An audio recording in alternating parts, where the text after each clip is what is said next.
24일 KB 리서치 모닝 미팅 시작하겠습니다. 먼저 전일 증시 동향 살펴보겠습니다. 김지원 의원입니다. 네, 안녕하세요. 시황팀 김지원입니다. 증시 동향 정리하겠습니다. 지난주 증시는 숨고르기가 나타나면서 코스피가 하루 만에 2,800선을 반납했습니다. 미 증시가 랠리에 따른 상승 피로감 누적에 혼조세로 마감한 가운데 국내도 최근 지수 상승을 견인했던 대형 반도체주와 기술주가 매물이 출회되면서 코스피가 4거래일 만에 하락했습니다. 달러원 환율이 장중 1,390원대를 돌파하고 외국인이 4거래일 만에 코스피 현선물을 순매도 전환했습니다. 6월 20일까지의 수출은 반도체와 미국 시장 호조에 힘입어서 전년 대비 8.5% 상승하면서 9개월 연속 증가세를 기록할 것으로 전망되었고, 수출 기대감이 반영된 일부 음식료와 화장품주가 강세를 나타냈습니다.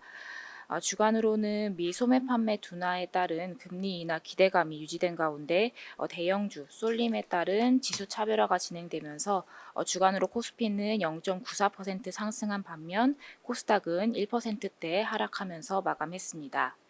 해외 증시 살펴보겠습니다. 미 증시는 선물 옵션 동기시 만기일과 엇갈린 지표 결과를 반영하면서 혼조세로 마감했습니다. 엔비디아가 지난주 시총 1위를 달성한 후에 연이어 약세를 보였습니다. 이틀간 7% 넘게 하락하면서 시총 3위로 마감했는데요. 기술주의 과열 우려를 증가시키는 모습이었습니다. 발표된 지표들이 많았는데요. 6월 서비스업 PMI와 제조업 PMI가 각각 전월과 예상치를 상회했습니다. 또한 5월 경기 선행지수는 예상을 하회하면서 경기 둔화 가능성을 내비쳤습니다. 이렇듯 지표는 엇갈렸지만 9월 인하 확률은 65%대로 유지되었습니다. 중국 증시는 미국과 유럽에 이은 캐나다의 중국산 전기차 추가 관세 부과 검토 소식에 하락하면서 상해 지수가 3,000선을 하회했고, 유럽 증시는 기술주와 은행주 약세 영향에 하락했습니다. 미 10년물 국채 수익률은 미국 제조업과 서비스업 업황 확장이 지속된 가운데 소폭 하락했고, 달러는 이에 강세 흐름 보이면서 2개월 만에 최고치를 기록했습니다. 유가는 이러한 달러 강세 부담에 4거래일 만에 하락했지만 주간으로는 2.91% 상승했습니다. 관전 포인트 짚어보겠습니다. 금리 인하 기대감 상승에 코스피는 3주 연속 상승으로 마감을 한 반면 엔비디아는 9주 만에 하락을 하면서 이번 주 국내 증시에서도 기술주의 투자 심리 부담으로 작용할 것으로 보입니다. 또한 지난주 1,390원 선을 넘어섰던 환율 흐름이 좀 중요해 보이는데요. 1,400원을 돌파 시 변동성 확대 요인으로 작용할 수 있어 보입니다. 이번 주는 미국 PC 물가와 마이크론 실적, 그리고 미국 대선 후보 토론 등 다수 이벤트가 대기하고 있어 변동성 확대 가능성이 높은 가운데 코스피 2,800선 안착 여부에 주목할 필요가 있겠습니다. 감사합니다. 네, 국내 증시를 잠깐 살펴보게 되면 1,390원을 넘어섰던 환율 흐름이 중요할 것으로 예상이 됩니다. 특히나 1,400원을 돌파할 경우에는 변동성 확대 요인으로 작용할 수 있을 것이라는 그런 김지원 의원의 코멘트였습니다. 자, 다음은 코어 비유 한번 살펴보겠습니다. 김상훈 상무님입니다. 네, 안녕하세요. 자산 배분 자료 코비 말씀드리겠습니다. 저희가 올해 초부터 주식 채권 가격 연간 전반적으로는 동반 상승을 말씀드리고 있고요. 이 전망을 유지를 이제 합니다. 다만 당분간은 주식 채권 가격에 좀 숨고르기도 예상이 되는 국면을 예상을 하고 있습니다. 저희가 하반기 전망에서 금융시장이 하반기에 가장 관심으로 가지는 연준의 인하 시작이 언제냐는 경제지표 발표 때마다 기대가 좀 바뀔 수는 있지만 대체로 9월 시작으로 전망이 모이고 있습니다. 디스인플레이션 경기 국면이 이제 골디락스죠. 바탕으로 한 금리 인하는 주식시장이 이제 우호적이지만은 단기적으로는 경기가 둔화 이상 혹시 둔화보다 좀 더 나빠지는 게 아니냐, 침체를 혹시 일부에서 우려가 있다면은 이 부분은 좀 주식시장이 부정적일 수 있어서 당분간은 좀 살피는 과정이 필요할 것으로 보여지고요. 그런 이유로 이제 그 글로벌 주식시장은 각기 다른 이유로 단기간 조금 조정을 받을 수도 있을 것으로 보여집니다. 미국은 말씀드린 것처럼 경기가 혹시 조금 이제 식는 게 아니고 연준이 물가가 낮아지는 걸 확인하겠다라고 하면서 경기가 좀 더 나빠지는 게 아니냐라는 그런 부분이 조정 요인이 될 수 있고요.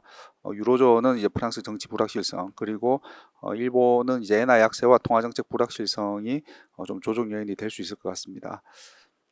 중국 주식 같은 경우는 여전히 저희는 내수 부동산 회복이 중요하고 그게 이제 나타나기 전까지는 지수 전체 상승보다는 고배당주 같은 상대적 선호가 현상이 지속될 것으로 생각하고 있고요. 한국 주식은 업종별 순환매를 예상을 하고 있습니다. 지금 미국 주식 시장에 이제 대형 성장주 가열 인식도 더해지고 있지만은 조정을 넘어서 추세 하락의 증거도 많지 않은 것으로 판단됩니다. 한편 채권 시장은 지금 인하 기대로 금리들이 좀 빨리 단기간에 하락을 했고요. 특히 한국은 연준보다 좀 빠른 일부 인하 기대로 금리가 연저점 수준까지 하락했지만 하는 목표 중에 하나인 금융 안정, 이제 가계 부채와 그리고 앞서도 언급된 이제 환율도 좀 같이 살펴야 될 것으로 보여집니다. 4월에 이제까지만 하더라도 추가 인상하는 게 아니냐라는 우려가 있었는데요. 2달여 만에 좀 인하 기대가 급격하게 좀 전환이 된 그런 소화 과정도 필요할 것으로 보여지고요. 한편 그 미국 대선 토론이 이제 이번 주에 시작됩니다. 이에 따른 변동성 확대도 좀 주목해야 될 것으로 보여집니다. 자세한 내용을 레포트 참고 부탁드리겠습니다. 글로벌 자산 배분 전략 측면에서 주식과 채권 가격의 동반 상승 전망을 유지를 하겠습니다. 그렇지만 숨고르기도 고려해 볼 따임인데요. 디스인플레이션을 바탕으로 한 금리 인하는 주식시장에 우호적이지만 경기가 둔화 이상의 우려라면 부정적일 수 있기 때문에 당분간 함께 고려해 볼 요소라고 할 수가 있겠습니다. 대형 성장주의 과열 인식도 더해지고 있겠지만 조정을 넘은 추세 하락의 증거도 많지 않다는 그런 김상훈 위원의 코멘트였습니다. 자세한 내용은 레포트를 참조 부탁드립니다. 자, 다음은 그 프랑스 조기 총선 업데이트 내용 한번 살펴보겠습니다. 권희진 의원입니다. 안녕하세요. 매크로팀 권희진입니다. 프랑스의 총선 이슈가 더 심각해지지는 않고 있지만 그렇다고 해서 뭐가 해결되지도 않고 있는 상황인데요. 최근에 주요 정당들의 공약이 구체화되고 있는데 다들 순지출을 늘리겠다라고 약속을 하고 있어서 채권시장 불안이 좀 더 지속될 것 같습니다. 극우 성향을 가진 국민연합 그리고 좌파 성향의 신인민전선은 연간으로 200억 유로 이상, 그리고 마크롱 대통령이 속해 있는 여당연합도 122억 유로 규모로 순지출을 증가시키겠다라는 공약입니다. 프랑스 연간 GDP의 0.5%에서 1.1%에 해당하는 금액인데요. 이렇게 되면 여권 연합이 총선에서 다수당 지위를 유지한다고 하더라도 내년에 프랑스 재정 적자가 더 커지는 건 불가피해 보입니다. 그래서 선거 이후에도 전과 같은 수준을 회복하기는 어려워 보이고요. 시장 금리의 하향 안정에도 한계가 있을 것 같습니다. EU는 프랑스뿐만 아니라 이탈리아, 벨기에 포함한 8개 나라에 대해서 재정준칙 지키지 않으면 벌금 매기고 EU 기금에 접근하기 어렵게 하겠다, 이렇게 으름장을 놓고 있습니다만 이쪽 나라들에서 지출 감축을 위해서 실질적인 노력은 크게 기대하기는 좀 어려울 걸로 생각을 합니다. 그래서 채권 시장의 불안이 일부 국가들을 중심으로 좀 지속이 되면서 유로화가 강세로 전환되기가 어려운 환경입니다. 엔화 같은 경우에도 일본은행의 긴축이 연속적인 흐름을 가지고 가기는 좀 어렵다라는 예상이 지배적이기 때문에 강달러를 제지할 상대 통화가 마땅치가 않은 상황입니다. 보통은 강달러가 지속이 되게 되면 특히 지금처럼 미국 내 경기가 식어가는 국면에서는 미국이 강달러를 별로 반기지 않는다라는 식의 발언이 나오기도 하지만 지금은 강달러가 물가 안정 측면에서 오히려 도움이 되기 때문에 미국 내에서도 적극적으로 불편하다라는 입장을 내비칠 요인이 별로 없어 보입니다. 그래서 강달러 흐름은 당분간은 연장될 가능성이 높아 보이고 속도 조절이 있을 수는 있겠습니다만 원달러 환율 레벨이 높아진 거에 대해서도 익숙해질 필요가 있다라는 생각입니다. 이상입니다. 네, 프랑스의 조기 총선 이슈는 추가로 더 확산되면서 문제가 커지지는 않았지만 여전히 불편한 상태가 지속이 되고 있습니다. 더군다나 EU 집행위원회는 8개국에 그 재정 준칙을 다시 적용을 하고 있는데요. 재정 건전성을 다시 한번 강조하는 그런 모습입니다. 채권 시장의 불안이 일단락 되기 전까지는 유로화가 강세로 전환하기 어려운 환경인데요. 유로화뿐만 아니라 엔화 역시 일본은행 긴축 기조의 연속성에 대한 기대가 약하기 때문에 강달러 흐름을 제한할 여력은 한계가 있어 보인다는 그런 권희진 의원의 코멘트였습니다. 자, 다음은 글로벌 ESG 동향 한번 살펴보겠습니다. 김준섭 의원입니다. 예, 안녕하십니까. ESG를 담당하고 있는 김준석입니다. 이번 주에는 ESG에서 워터 포저티브라는 개념과 유럽의 ESG 공식 규제인 SFDR 관련 사항을 업데이트해 드리도록 하겠습니다. 먼저 워터 포지티브라고 하면 사용량보다 더 많은 물을 자연으로 돌려보낸다라는 개념인데요. 즉 기업들이 물 인프라에 투자해서 물을 적게 쓰면서도 지역 사회가 같이 쓰도록 하겠다라는 부분입니다. 글로벌 기업들을 중심으로 해서 워터 포지티브 선언에 적극적인데요. 그 이유는 뭐 아시다시피 가용수자원의 가치가 증가하고 있기 때문입니다. 지난주에는 가용수자원을 두고 갈등을 빚는 경우가 상당히 많이 발생했었습니다. 중국의 티베트 고원에 대한 대규모 댐 건설을 진행하면서 중국과 브라마푸트라 강 유역의 국가들과 메콩강 유역의 국가들이 갈등 이슈가 됐으며 멕시코 같은 경우에는 가뭄을 이유로 미국으로 흘러 들어가는 리오그란데 강물을 막았다는 점이 지난주 핵심 화두로 떠올랐습니다. 이와 같은 이유는 인공지능 개발 경쟁이 확대되면서 가용 수자원 부족이 심화되고 있다라는 전망인데요. 이에 따라서 마이크로소프트 같은 경우에는 인도 공장에서 공기 중 습기를 포집해서 식수를 생산하는 움직임을 보인 한편 구글 같은 경우는 공장 폐수를 정화해서 데이터 센터의 냉각수로 사용할 계획을 밝힌 바 있습니다. 따라서 이와 같은 빅테크 기업들 중심으로 해서 워터 포지티브 움직임들이 활발하게 움직임에 따라서 물을 정화하거나 물 인프라 관련 기기를 생산하는 물 산업에 주목할 필요가 있는 시점입니다. 다음은 SFDR 관련 업데이트를 해드리도록 하겠습니다. SFDR은 아시다시피 EU의 지속 가능 금융 공시 제도인데요. 현재 이 SFDR의 개정안을 위한 논의가 이루어지고 있습니다. 그중 지난주에 유럽의 금융당국 ESA 한국의 금융위원회와 비슷한 당국인데요. 이 ES에서 안을 하나 내놨습니다. 지속 가능 카테고리와 전환 카테고리를 나눠 가지고 공시를 하자라는 방안을 제안을 했는데요. 저희는 이 나눠서 분할해서 공시를 하는 방안 자체가 ESG 투자 시장에 활력으로 작용할 것으로 기대를 하고 있습니다. 그 이유는 ESG 투자가 이때까지는 지속 가능 카테고리, 지속 가능한 투자 자산에 대해서만 초점을 두면서 안티 ESG 논쟁에 휩싸인 가장 대표적인 이유라고 할 수가 있을 텐데요. 이번 그 전환 카테고리를 주목을 한다라는 점은 기업이나 투자 자산의 ESG 측면 변화를 이끌어낸다는 점, 또는 ESG 측면에서 변화를 하고 있는 기업들의 추가적인 금융 혜택을 주자라는 점이 중요하면서 기업의 변화를 이끌어낼 것으로 예상을 하고 있습니다. SFDR 그리고 또 가용 수자원 관련한 이슈들 이런 것들을 보면 이때까지 기후 변화에만 초점을 두고 있던 ESG 이슈가 점차적으로 스펙트럼을 확장하고 있는 상황입니다. 자세한 내용 리포트를 참고해 주시면 좋겠습니다. 이상입니다. 그 가용 수자원 부족에 따른 그런 갈등이 증대되고 있는데요. 이에 관련해서 가용 수자원의 가치가 증가를 하고 있습니다. 글로벌 기업들을 중심으로 워터 포지티브를 선호하는 기업이 나타나고 있는데요. 관련된 내용을 한번 레포트를 참조 부탁드리겠습니다. 자, 다음은 SOL 2분기 프리뷰 한번 들어보겠습니다. 전우재 의원입니다. 네, 안녕하세요. 정의학 담당 전원주입니다. SOL 2분기 프리뷰 드리겠습니다. 투자 의견 바이 유지하나 목표 주가는 84,000원으로 하향을 하고요. 그 이유는 이제 그 올해와 내년도 추정치를 좀 조정을 했기 때문입니다. 5월과 6월에 들어서 이제 유가랑 정제 마진이 급격히 하락을 했는데 내년 말까지도 아마 상방이 좀 제한적이지 않을까라고 생각을 하고 있습니다. 우선 2분기 실적은 1,000억 정도 추정을 하고 있고요. 이는 전분기 대비 78%, 컨센서스 대비해서도 한 75% 정도 하회하는 수치입니다. 이렇게 실적이 급격하게 안 좋아진 이유는 정제 마진이 2분기에 크게 하락을 했고 유가도 3월 대비 6월에 조금 하락을 했기 때문입니다. 그리고 1분기에 또 특히 이제 일회성 재고 레깅 효과가 있었기 때문에 이런 게 또 제거가 되면서 되게 크게 실적이 하락하는 것처럼 보입니다. 2025년까지 정제 마진과 유가가 좀 상방이 제한적일 것이다 라고 말씀드린 이유는 6월달에 발표된 오펙 감산이 완화가 그러니까 증산이 220만 배럴이 예정이 되어 있는데 일반적으로 이제 수요가 많이 증가하면 1년에 220만 정도 증가를 합니다. 이만큼 이제 공급을 늘리겠다라고 발표를 한 거고요. 오펙 외에도 미국이나 등등 여러 가지 국가들이 꾸준히 증산을 하고 있기 때문에 수급 악화는 좀 불가피하기 때문입니다.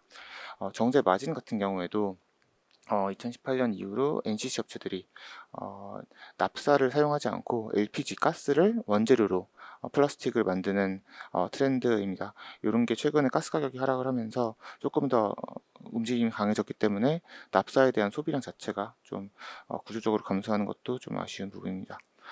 다만 이제 현재 주가에서는 완전히 안 좋다라고 말씀드리긴 어려운 게 시황 개선 시나리오가 있긴 합니다.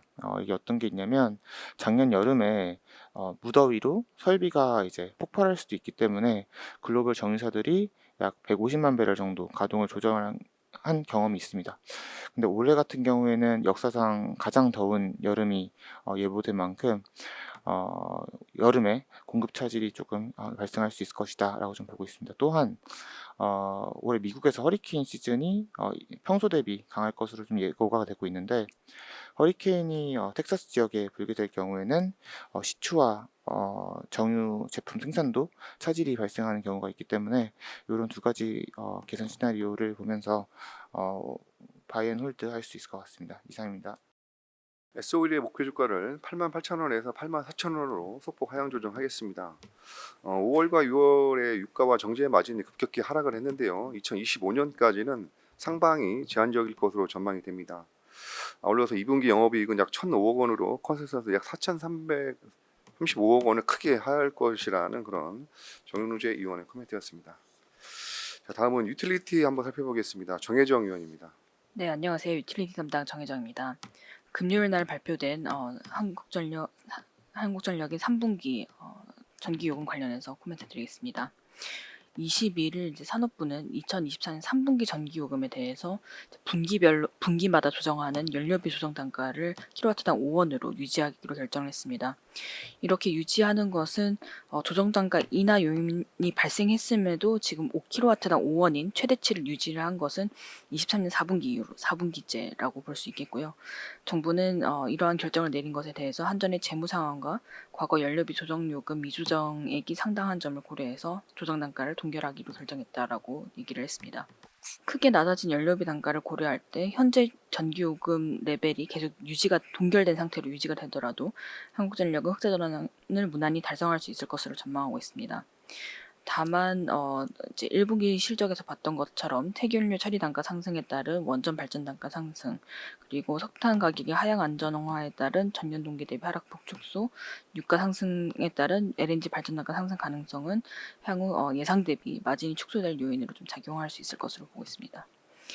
지금 남은 공공요금 조정 관련 이슈는 민수용 도시가스 도매요금인데요. 이는 7월 1일 한국가스공사에서 공시되는 것으로 확인이 될 수 있을 것으로 보고 있습니다. 민수용 도시가스 요금은 LNG 가격이 급등했던 2022년부터 원료비 연동제가 일시 정지된 것이 현재까지 재개되지 못하면서 미수급 누적의 주원인이 되어 왔는데요. 다만 올해는 LNG 가격이 안정화되고 물가 상승률이 3% 이하로 낮아진 상태이기 때문에 민수용 도시가스 요금 정상화를 기대할 수 있는 시점이라고 보고 있습니다. 통상적으로 도시가스 도매요금은 홀수월에 조정이 되는데 도시가스에 대한 수요가 적은 하절기가 요금 인상이 받아들여지기 가장 용이한 시점이라는 걸 고려했을 때 7월 초에 요금이 인상될 가능성이 가장 높다고 보고 있습니다. 이상입니다. 네, 한국전력이 3분기 전기 요금에 대해서 연료비 조정 단가를 킬로와트시 5원으로 유지하기로 결정했습니다. 이에 따라서 9개 분기째 연료비 조정 단가를 킬로와트시 5원으로 이제 동결한 것을 볼 수가 있겠는데요. 그렇다손 치더라도 현재 전기 요금 레벨이 유지되게 되면 한국전력은 흑자 전환을 달성할 수 있을 것이라는 그런 정혜정 의원의 코멘트였습니다. 자, 다음은 비나텍 업데이트 보고서입니다. 김현겸 의원입니다. 네, 비나텍에 대해서 말씀드리겠습니다. 지난 1분기 실적은 매출액 134.8억 원, 영업이익 4.3억 원을 기록을 했는데요. 베트남 공장의 슈퍼커패시터 물량 이전에 따른 원가 절감으로 흑자 전환했습니다. 1분기 매출 비중은 슈퍼커패시터 87%, 수소 연료전지 9%이고요. 2024년 전체 매출액 비중은 슈퍼커패시터 75에서 80%, 수소 연료전지 15에서 20%로 추정이 되는데요. 하반기로 갈수록 수소 연료전지의 비중 확대가 의미 있게 진행될 것으로 보입니다. 체크포인트 말씀드리겠습니다. 독일 비사의 젠2 프로젝트 협력이 기대보다 좀 지연되는 것은 아쉬운 상황인데요. 하지만 사업은 순조롭게 진행을 하고 있습니다. 비나텍은 수소 연료전지 스택의 핵심인 지지체, 촉매, MEA 밸류체인을 보유하고 있는데요. 현재 현재 130만 장의 캐파를 확보하고 있습니다. 올해 추가 증설 역시 투자가 기대가 되고 있는 상황입니다.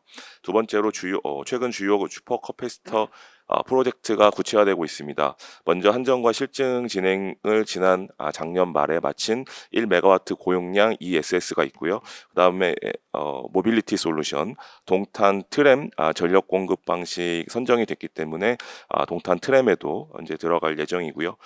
로지스틱스 같은 경우도 적용이 확대가 되고 있는 상황입니다. 그 외 방산과 드론 역시 슈퍼커패시터 사용처로 확대가 되고 있는 상황입니다. 이것은 셀, 모듈, 시스템 등으로 점차 확대가 되면서 매출 확대, 수익성 향상이 기대가 되고 수익성 향상으로 이어질 전망입니다.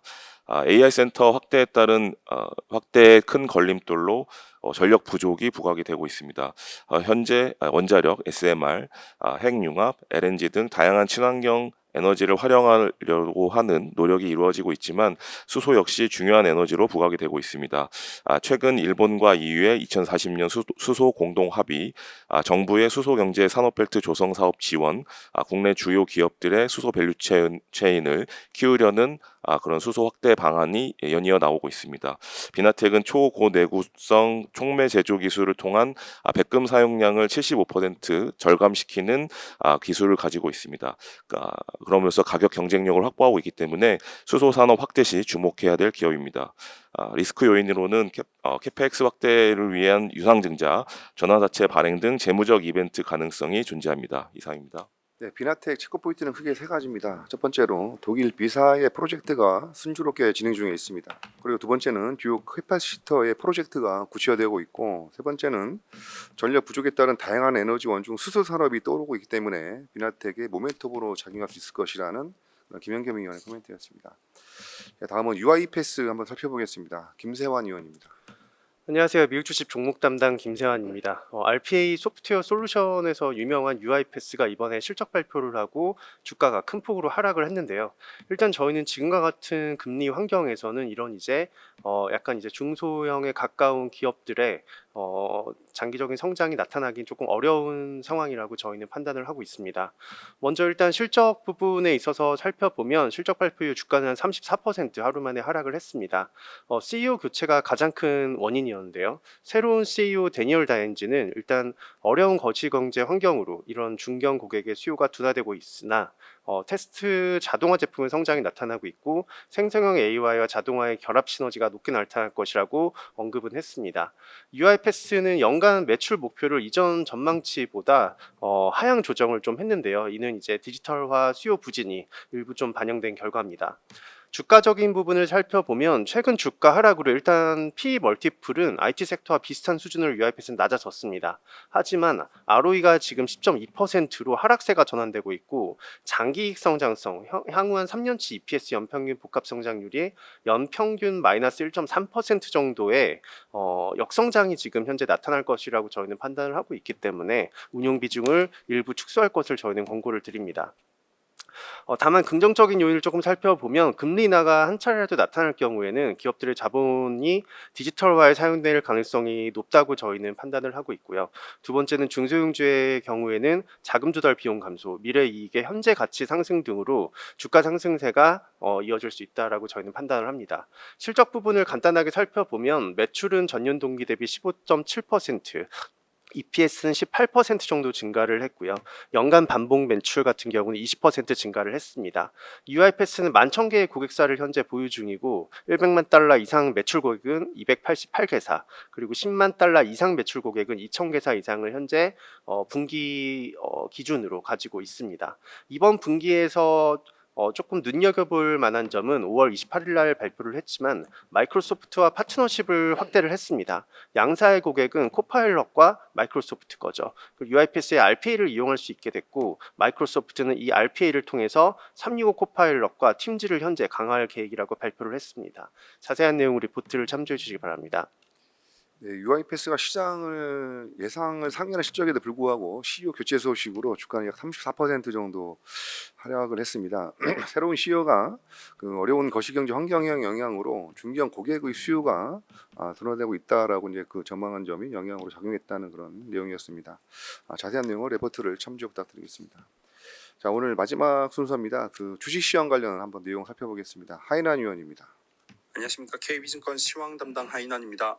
오늘은 환율 관련된 자료와 그리고 탈세계화 속에서 종합상사에 주목해야 하는 이유 두 가지 자료 말씀드리겠습니다. 첫 번째는 지난주 금요일에 원달러 환율이 1390원을 돌파했습니다. 달러와 흐름을 결정하는 변수들을 하나씩 고려했을 때 달러 강세 지속 가능성이 높다라고 생각합니다. 첫 번째로 단기 변수로 봤을 때는 당연히 연준의 통화 정책입니다. 지금의 연준은 곧 금리 인하에 나설 전망이긴 하지만 중요한 것은 그 이후에 인하 횟수가 불투명하다는 것입니다. 중기 변수로 봤을 때도 달러 약세로 전환하기가 쉽지 않은 환경인데 대통령의 정책 방향성을 고려해 볼 수가 있겠습니다. 쉬운 예는 트럼프 전 대통령입니다. 달러 약세를 통해서 미국 기업들의 수출을 지원하고자 합니다. 그래서 트럼프 전 대통령이 만약에 올해 11월에 대선에서 당선이 된다면은 달러와의 약세 전환이 일정 수준 진행될 가능성도 고려해 볼 수 있긴 하지만 그 약세 폭이 크진 않을 것이라고 생각하는데 그 이유는 트럼프 대통령의 리쇼어링 정책 때문입니다. 리쇼어링 정책은 자연스럽게 또 장기 변수로 연결이 됩니다. 이 페이지에 있는 그림 1번을 봐주시면 막대 그래프는 외국인 직접 투자에서 해외 직접 투자를 GDP로 나눈 숫자입니다. 즉 막대 그래프가 위로 올라갈수록 미국으로 유입되는 자금이 많다는 것을 의미하기 때문에 달러와 강세에 영향을 주는 것이고 막대 그래프가 아래쪽으로 내려갈수록 미국 밖으로 유출되는 자금이 많은 것을 의미하기 때문에 달러와 약세에 영향을 주는 것입니다. 지금은 전현직 대통령들이 모두 리쇼링을 지지하고 있기 때문에 달러와 강세 흐름이 장기화될 가능성에 주목하고 있습니다. 그렇다면 우리가 생각해야 될 점은 환율 상승에 따른 수혜주입니다. 첫 번째로 저희가 계속 말씀드리고 있는 것은 달러를 벌어들이는 기업에 주목하고 있습니다. 그런 관점에서 최근에는 K푸드 같은 이런 소비재들을 강조해서 말씀을 드리고 있는데 여기에 또 확장해서 생각해 볼 수 있는 것이 바로 밸류업 프로그램입니다. 밸류업 프로그램이 외환시장과 관련해서 본다면은 사실 자본시장 개방 정책과 일맥상통합니다. 올해 현재까지 코스피의 외국인이 22조 원 순매수하고 있는데 만약 22조 원이 유입되지 않았을 경우에 원달러 환율은 어땠을지 상상해 본다면 정책의 취지에 대해서 일부 공감할 수 있을 것입니다. 따라서 원달러 환율이 높아질수록 이 밸류업 프로그램에 대한 추진 의지는 더욱 강화될 것이라고 생각합니다. 두 번째 자료는 새로운 세계화로 전환하는 시기의 종합상사입니다. 작년 6월쯤에 이 워렌 버핏의 담배꽁초라는 자료를 통해서 이 종합상사에 대해서 주목할 것을 제시한 바 있습니다. 특히 이런 새로운 세계화로 전환하는 시기에 이런 종합상사의 중요성은 더욱 부각될 수밖에 없는데요. 그 이유를 이제 두 가지 관점에서 말씀드리겠습니다. 첫 번째는 새로운 세계화가 진행된다라는 것은 새로운 국가로 수출할 때에 도움이 필요하다라는 것입니다. 쉬운 예로 최근에 화장품 사례를 예로 든다면은 인디 브랜드들 입장에서는 일본, 미국 등 지역에 법인을 직접 설립하는 것은 거의 불가능할 뿐만 아니라 각 지역을 담당하는 담당자들이 직접 수출을 진행하기도 만만치 않습니다. 그런데 이런 과정에서 상사 회사가 예전부터 여러 지역의 수출입을 대행하는 사업을 진행해 왔습니다. 상사 회사들은 기존 수출입을 대행하던 구조에서 상품을 몇 개 추가하는 것은 어려운 일이 아닐 것입니다. 다만 이제 장기적으로 고려해 봐야 할 문제는 기업들이 계속 상사 회사에 의존하지는 않을 것이라는 점입니다. 수출을 통해 기업이 성장하게 된다면은 결국 수출을 직접 하기 위해서 담당자를 더 채용하거나 수출국의 법인을 설립하는 것을 검토하게 될 것이기 때문입니다. 다만 이런 부분을 지금부터 미리 걱정할 필요는 없다라고 생각하고요. 5년에서 10년 정도 이후에 생각해 봐야 할 문제로 이해해 주시면 되겠습니다. 두 번째는 새로운 시대에는 어떤 산업이 뜰 것인지 불확실하다라는 것입니다. 종합상사에서 이 부분은 종합이라는 측면에 더 주목해 주시면 좋을 것 같은데 참고로 작년에 포스코 인터 같은 경우는 2차 전지 관점에서 주목을 많이 받았습니다. 최근에 또 포스코 인터내셔널은 2차 전지보다는 석유, 천연가스와 관련된 사업이 주목받고 있습니다.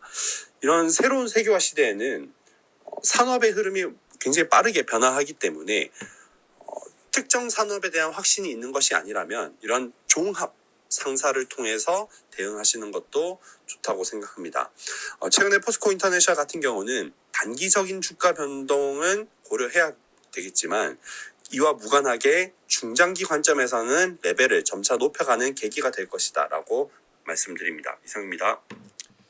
원달러 환율이 1390원을 돌파를 했습니다. 달러와 흐름을 결정하는 변수들을 고려했을 때 달러 강세의 지속 가능성이 더 있어 보입니다. 그렇다면 원달러 환율 상승에 대해서 주식시장에서 생각하는 방향은 통상 달러를 벌어들이는 기업에 대해서 주목을 해야 됩니다. 그리고 두 번째는 또 다른 기회는 바로 밸류업 프로그램이 있다라고 보여지는데, 밸류업 프로그램은 자본시장 개방 정책과도 일맥상통을 합니다. 그래서 외국인 자금을 유입을 유도를 하고 이를 통해서 환율 상승을 방어할 수 있을 것으로 생각이 됩니다. 그래서 원달러 상승 구간에서 달러를 벌어들이는 기업뿐만 아니라 밸류업 수혜 업종에도 관심을 가질 필요가 있어 보입니다. 자세한 내용은 레포트를 참조 부탁드립니다. 이상으로 6월 24일 KB 리서치 모닝 미팅 마치도록 하겠습니다. 감사합니다.